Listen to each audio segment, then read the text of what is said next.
ҳафтаномаи Тоҷикистон охири ҳар сол барои дарёфти 10 чеҳра аз рӯи 10 номинатсия тариқи офлайн пурсиш мегузаронад.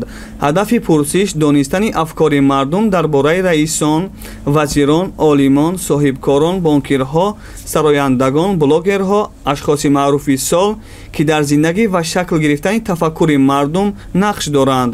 моҳи ноябри имсол миёни 400 респондент чунин як пурсиш гузаронида шуд ки дар натиҷа аз 10 номинатсия 3 нафари баргузидагон интихоб гаштаанд.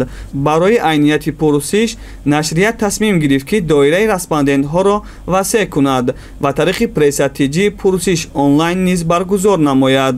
хонандагон метавонанд дар 10 номинатсия аз ҳар кадоме як нафариро интихоб намоянд ва ба тарафдориаш овоз диҳанд. як нафар ҳар номинатсия ба тарафдории як нафар ҳуқуқи овоздиҳӣ дорад. ғолиб ҳамоне дониста мешавад ки дар номинатсияи худаш аз ҳама бештар овоз мегирад. ғолибон соҳиби титули интихоби мардум ва мукофотҳо мегарданд. номинатсияи вазири сол ҷамолиддин абдуллозода, вазири тандурустӣ ва ҳифзи иҷтимоии аҳолии ҷумҳурии Тоҷикистон.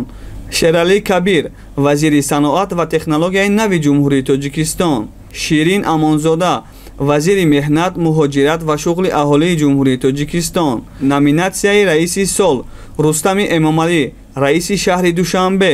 раҷаббой аҳмадзода, раиси вилояти суғд. баҳовиддин баҳодурзода, раиси шаҳри исфара. номинатсияи ректори сол қобилҷон хушвақтзода, ректори донишгоҳи миллии Тоҷикистон. маҳмадшоҳ гулзода, ректори донишгоҳи давлатии тиббии Тоҷикистон. нуъмонҷон ғафорӣ, ректори донишгоҳи давлатии омӯзгории Тоҷикистон ба номи Садриддин Айнӣ. номинатсияи соҳибкории сол Саидмурод Давлатов, бизнес тренер. муҳаммад Мирзо, директори генералии Авесто гурӯҳ. акбар ғуломов, директори ғаюрсемент. номинатсияи бонкири сол Сироҷиддин Икромӣ, раиси Амонатбонк. абдулло Қурбонов, ҳаммуассиси Алифбонк. илҳом Абдуллоев, раиси шӯрои нозирони ташкилоти амонатии қарзии хурди ҳумо. номинатсияи чеҳраи сол Абдурозиқ Игамов, овозхон ва блогер. манижа Сангин, сарояндаи тоҷики муқими Русия. мунис ва Абубакр, варзишгарони нави ҷиу-ҷитсуи бразилиягӣ.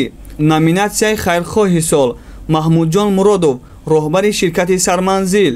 исмоил Зоиров, соҳибкор. раҳим Бобоҷонов, маъруф ба Раҳими Ғармӣ, соҳибкор. номинатсияи варзишгари сол Акмалиддин Каримов, Комроншоҳи Устопириён. Фаридун Одилов. номинатсияи сарояндаи сол Ҷонибек Муродов, Мубориз Усмонов ва Сафар Муҳаммади Рустам. номинатсияи блогери сол Илҳом Фозилов, бунёдгузори Бит ва блогеров. солеҳ, бунёдгузори саҳифаи Салеҳин. беҳрӯз Набиев, маъруф ба Барон, бунёдгузори Авлод Медиа.